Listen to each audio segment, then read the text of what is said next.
Okay వస్తున్నాడు. మాట్లాడు. ఎవరు? నువ్వు వెతుకుతున్నవాడు సునీల్ వర్మ. రేయ్ బంగారు రాజు, సునీల్ వర్మని ఎదిరిస్తే కాలుతుంది. సునీల్ వర్మ కాలితే యముడి నుంచి కాలు వస్తుంది. ఒక్కసారి బయటకు చూడరా.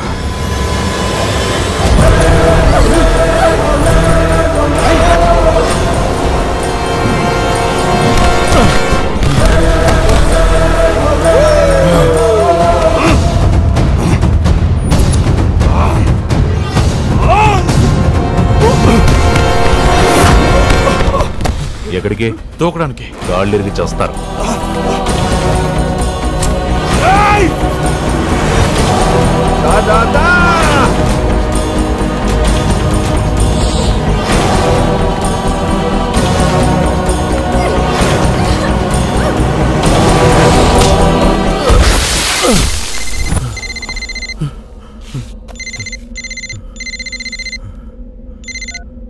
రే సునీల్ వర్మ, నాతో ఆడుకోకరా. మహాదేవ్ సార్ మాట్లాడతారు.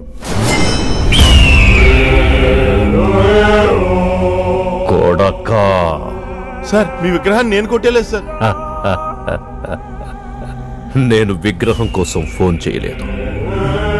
మహాదేవ్ అంటే మృగం లాంటోడంటారు. అలాంటి మహాదేవ్ ఇంటికొచ్చావు. 30 మంది కళ్ళు గప్పావు. ముచ్చటపడ్డాను. సార్ నేను చెప్పేది ఒక్కసారి వినండి సార్. మరెందుకు ఫోన్ చేశాను? నువ్వు నన్ను హర్ట్ చేశావు. నాలాంటి దొంగ నా కొడుకు ఇంట్లో దొంగతనం చేసినప్పుడు నీలాంటి దొంగ నా కొడుకుని పెద్ద కొడుకు అని పిలిచే ఆడదాన్ని వెతికి ఎందుకు పట్టుకోలేననుకున్నావు?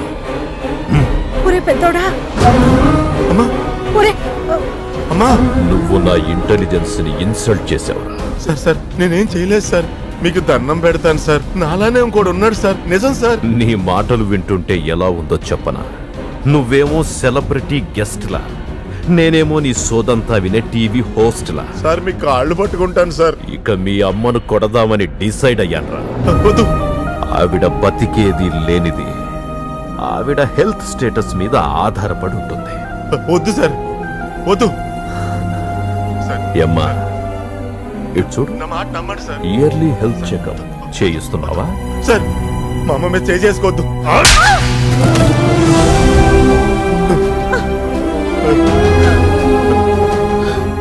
దేవుడా,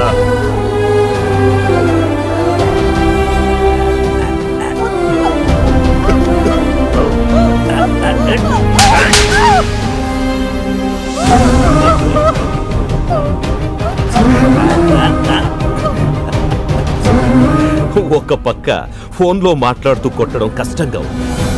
చిన్న బ్రేక్ తీసుకుందాం, చిటికలో వచ్చేద్దాం.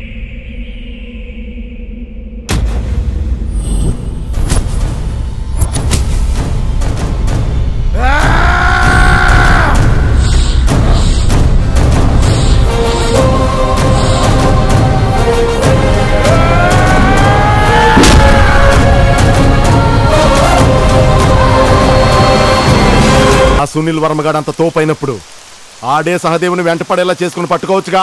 సునీల్ వర్మ తెలివితో పనిచేస్తాడు, ఈగోతో కాదు.